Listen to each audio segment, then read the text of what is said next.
अध्यक्ष जी, संकट के इस समय में देश की एक और तैयारी भी बहुत काम आ रही है। पिछले 10-11 साल में इथेनॉल के उत्पादन और उसकी ब्लेंडिंग पर अभूतपूर्व काम हुआ है। एक दशक पहले तक देश में सिर्फ 1-1.5% इथेनॉल ब्लेंडिंग कैपेसिटी थी। आज हम पेट्रोल में 20% इथेनॉल ब्लेंडिंग के करीब पहुंच रहे हैं। इसके कारण प्रति वर्ष करीब 4.5 करोड़ बैरल कम ऑयल इंपोर्ट करना पड़ रहा है। ऐसे ही रेलवे के बिजलीकरण से भी बहुत बड़ा फायदा हो रहा है। अगर रेलवे का इतना बिजलीकरण न होता तो हर साल करीब 180 करोड़ लीटर डीजल अतिरिक्त लगता। ऐसे ही हमने मेट्रो का नेटवर्क बढ़ाया है। 2014 में जहां देश में मेट्रो नेटवर्क 250 किलोमीटर से भी कम था, आज ये बढ़कर करीब 1100 किलोमीटर हो गया है। हमने इलेक्ट्रिक मोबिलिटी पर बहुत अधिक बल दिया। केंद्र सरकार ने राज्यों को 15,000 इलेक्ट्रिक बसें चलाने के लिए दी है। आज जिस स्केल पर वैकल्पिक ईंधन पर काम हो रहा है, उससे भारत का भविष्य और सुरक्षित होगा।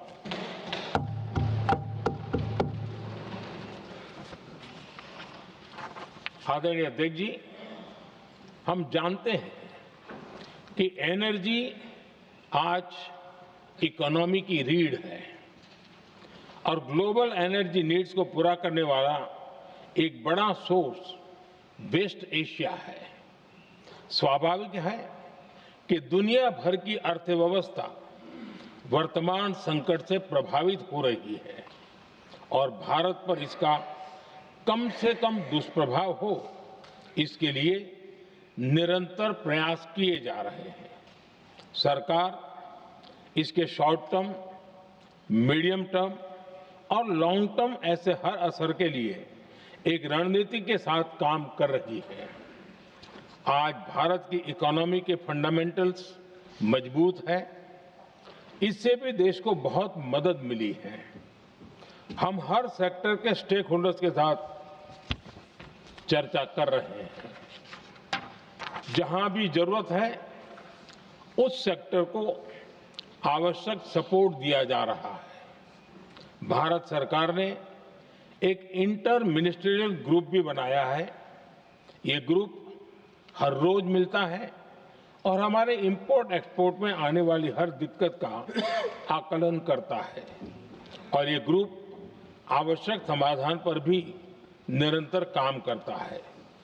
मुझे पूरा भरोसा है कि सरकार और इंडस्ट्री के साझा प्रयासों से हम परिस्थितियों का बेहतर सामना कर पाएंगे। माननीय अध्यक्ष जी, एक बड़ा सवाल ये है कि युद्ध का खेती पर क्या प्रभाव होगा। देश के किसानों ने हमारे अन्न के भंडार भर रखे हैं, इसलिए भारत के पास पर्याप्त खाद्यान्न है। हमारा ये भी प्रयास है कि खरीफ सीजन की ठीक से बुआई हो सके। सरकार ने बीते सालों में आपात स्थिति से निपटने के लिए खाद की पर्याप्त व्यवस्था भी की है। अतीत में भी हमारी सरकार ने दुनिया के संकटों का बोझ किसानों पर नहीं पड़ने दिया था। कोरोना और उस समय के युद्धों के दौरान उस समय भी ग्लोबल सप्लाई चेन में डिस्ट्रप्शन आ गई थी। दुनिया के बाजार में यूरिया की एक बोरी 3,000 रुपये तक पहुंच गई, लेकिन भारत के किसानों को वही बोरी 300 रुपये से भी कम कीमत में उपलब्ध कराई गई। अध्यक्ष जी, देश के किसानों को इस प्रकार के संकटों से बचाने के लिए भी बीते वर्षों में अनेक कदम उठाए गए हैं। पिछले एक दशक में देश में 6 यूरिया प्लांट शुरू किए गए हैं। इससे सालाना 76 लाख मैट्रिक टन से अधिक की यूरिया प्रोडक्शन कैपेसिटी जुड़ी है। इस दौरान डीएपी और एनपीकेएस जैसी खाद का घरेलू उत्पादन भी करीब 50 लाख मैट्रिक टन बढ़ाया गया है। इतना ही नहीं, तेल और गैस की तरह खाद के आयात को भी डाइवर्सिफाई किया गया है। ऐसे ही डीएपी और एनपीके के आयात के लिए भी हमने अपने विकल्पों को विस्तार किया है। अध्यक्ष जी, सरकार ने देश के किसानों को made in India nano urea का विकल्प भी दिया है। सरकार किसानों को प्राकृतिक खेती के लिए भी प्रोत्साहित कर रही है। पीएम कुसुम योजना के तहत किसानों को 22 लाख से ज्यादा सोलर पंप दिए गए हैं। इससे भी डीजल पर उनकी निर्भरता कम हुई है। मैं सदन के माध्यम से देश के किसानों को विश्वास दिलाता हूं कि सरकार किसानों की हर संभव मदद करती रहेगी। आदरणीय अध्यक्ष जी, युद्ध का एक बहुत बड़ा चैलेंज ये भी है कि भारत में गर्मी का मौसम शुरू हो रहा है। आने वाले समय में बढ़ती गर्मी के साथ बिजली की डिमांड बढ़ती जाएगी। फिलहाल देश के सभी पावर प्लांट्स के पर्याप्त कोल स्टॉक्स उपलब्ध है। भारत ने लगातार दूसरे साल 100 करोड़ टन कोयला उत्पादन करने का रिकॉर्ड बनाया है। पावर जनरेशन से लेकर पावर सप्लाई तक के हमारे सभी सिस्टम की निरंतर मॉनिटरिंग भी की जा रही है और सरकार की तैयारियां उसको रिन्यूएबल एनर्जी से भी मदद मिली है। बीते दशक में रिन्यूएबल एनर्जी की तरफ देश ने बड़े कदम उठाए हैं। आज हमारी total install power generation capacity का आधा हिस्सा रिन्यूएबल सोर्स से आता है। हमारी कुल रिन्यूएबल क्षमता आज 250 गीगावाट के ऐतिहासिक आंकड़े को पार कर गई। बीते 11 वर्षों में देश ने अपनी सोलर पावर कैपेसिटी करीब 3 गीगावाट से बढ़ाकर 140 गीगावाट तक पहुंचाई है। बीते वर्षों में देश में करीब 40 लाख रूफटॉप सोलर लगे हैं। इसमें पीएम सूर्यघर मुफ्त बिजली योजना से भी लोगों को काफी मदद मिली है। गोवर्धन योजना के तहत देश में आज 200 कॉम्प्रेस बायोगैस प्लांट भी काम करना शुरू कर चुके हैं। ये सारे प्रयास आज देश के बहुत काम आ रहे हैं। सरकार ने भविष्य की तैयारी और बढ़ाते हुए शांति एक्ट माध्यम से देश में न्यूक्लियर एनर्जी के उत्पादन को भी प्रोत्साहित किया है। कुछ ही दिन पहले small hydro power development scheme को भी हरी झंडी दी गई है, जिससे अगले 5 वर्षों में 1500 मेगावाट नई हाइड्रो पावर कैपेसिटी जोड़ी जाएगी। आदरणीय अध्यक्ष जी, जहां तक डिप्लोमेसी की बात है, भारत की भूमिका स्पष्ट है। शुरुआत से ही हमने इस संघर्ष को लेकर अपनी गहरी चिंता व्यक्त की है। मैंने स्वयं भी पश्चिम एशिया की सभी संबंधित नेताओं से बातचीत की है। मैंने सभी से तनाव को कम करने और इस संघर्ष को खत्म करने का आग्रह किया है।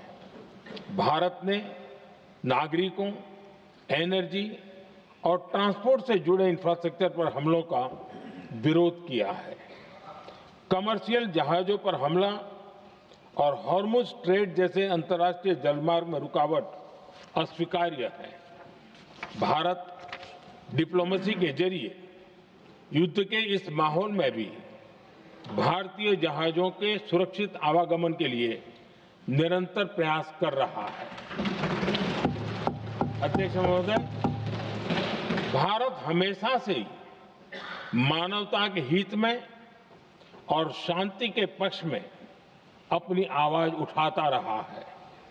मैं फिर कहूंगा कि बातचीत और कूटनीति ही इस समस्या का समाधान है।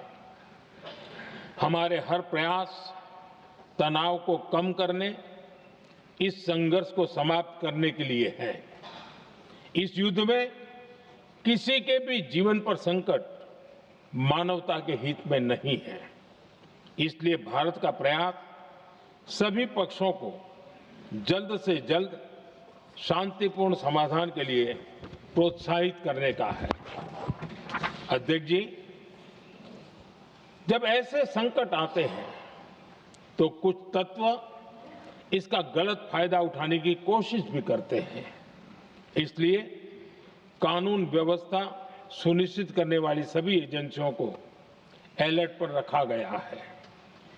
कोस्टल सिक्योरिटी हो, बॉर्डर सिक्योरिटी हो, साइबर सिक्योरिटी हो, स्ट्रेटेजिक इंस्टॉलेशंस हो, सबकी सुरक्षा को और मजबूत किया जा रहा है। अध्यक्ष जी, इस युद्ध के कारण दुनिया में जो कठिन हालात बने हैं, उनका प्रभाव लंबे समय तक बने रहने की आशंका है। इसलिए हमें तैयार रहना होगा, हमें एकजुट रहना होगा।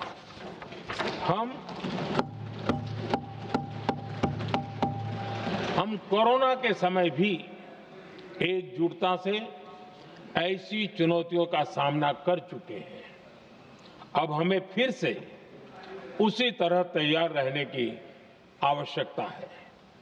धीरज के साथ, संयम के साथ, शांत मन से हमें हर चुनौती का मुकाबला करना है और यही हमारी पहचान है, यही हमारी ताकत है। और हां, हमें बहुत सावधान और सतर्क भी रहना है। हालात का फायदा उठाने वाले झूठ फैलाने का प्रयास करेंगे, ऐसे लोगों की कोशिशों को सफल नहीं होने देना है।